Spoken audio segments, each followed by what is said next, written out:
Good morning, children. In Unit 3rd, Magnetic Effects of Current, our next topic is force on a charged particle in magnetic field. Let Q is charge on a particle, V is velocity on a charged particle, capital B is magnetic field, theta is the angle made by charged particle with magnetic field. Then the force acting on the charged particle, that will be F is equal to Q, V cross P. And the direction is given by screw rule. Charge particle Q, this is V, and B, this is angle theta. If anti-clockwise, direction is upward, and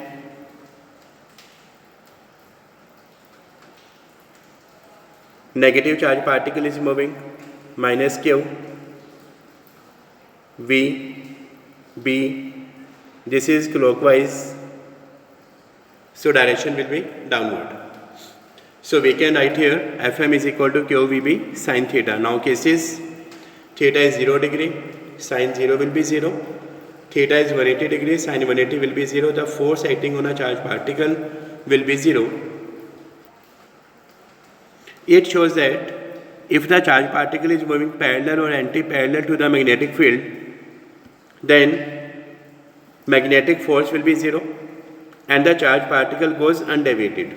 In the case third, if angle is 90 degree, sin 90 is 1, so force acting on a charged particle, that will be Q into VB, and it is maximum force.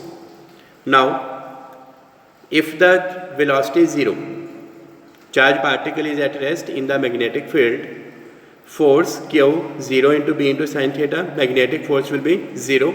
No magnetic force acting on the charged particle if object is at rest. Now, we can write here F is equal to Q VB sin theta. If Q is equal to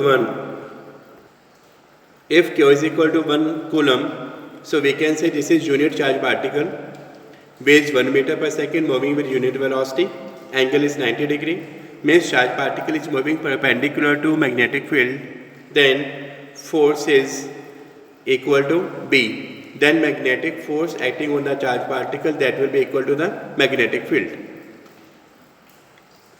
Now the next topic is motion of a charged particle in magnetic field. Case first, theta is 180 degree or theta is equal to 0. Charged particle is moving parallel to the magnetic field or charged particle is moving anti-parallel to the magnetic field, then F is equal to QVB, sin 0, 0, sin 180 will be 0, so force will be acting on 0. Now the charged particle goes undeviated in the magnetic field. Now in the second, if charged particle is moving perpendicular to magnetic field, now we can say here that like this. Here we can use right hand palm rule. Here the forefinger gives direction of magnetic field. This thumb, it is perpendicular to magnetic field.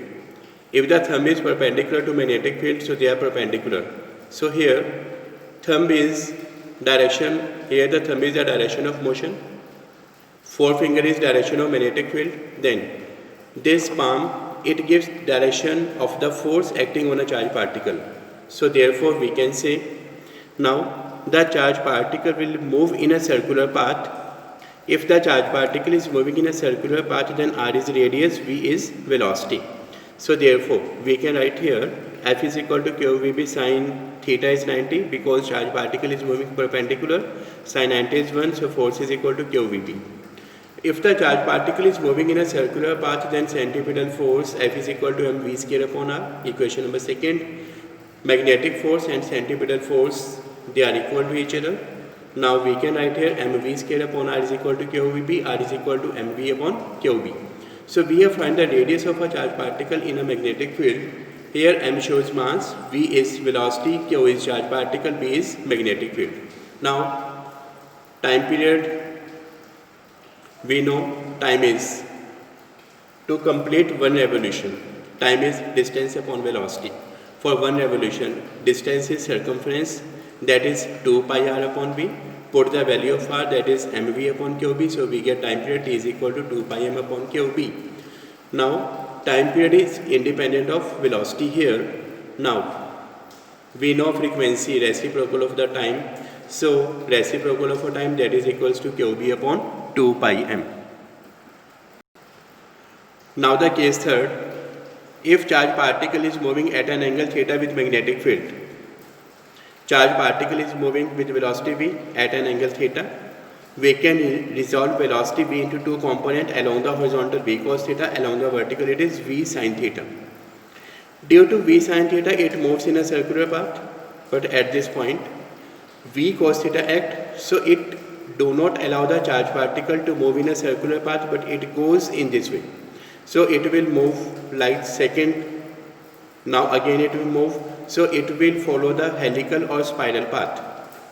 Now due to v sin theta, it moves in a helical or spiral path, so we can write here f is equal to q vy. It is only due to v sin theta. Here v sin theta is equal to vy and v cos theta is equal to vx. F is equal to q vy into b sin 90, sin 90 is 1, so f is equal to q vy into b. Here centripetal force is required, so f is equal to m vy square upon r. So comparing equation first and second, we can write here m vy square upon r is equal to q vy into b. It will be cancelled, so m into v sin theta by r is equal to qb. So vy, we can put the value of vy, that is v sin theta, so we get 1 by r is equal to qb upon m into v sin theta, or we get r is equal to mv sin theta upon bq. Now time period to calculate, 1 revolution 2 pi r upon velocity vy, 2 pi r upon, that is mv sin theta upon qb, so we can write here 2 pi upon v sin theta into mv sin theta upon bq.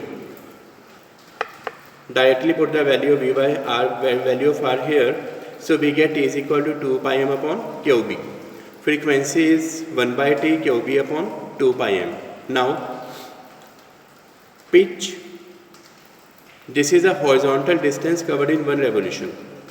So horizontal distance, velocity into time, velocity is vx is v cos theta, time is 2 pi m upon qb, so we get the pitch, that is equal to 2 pi m upon qb into v cos theta. This is the relation for pitch.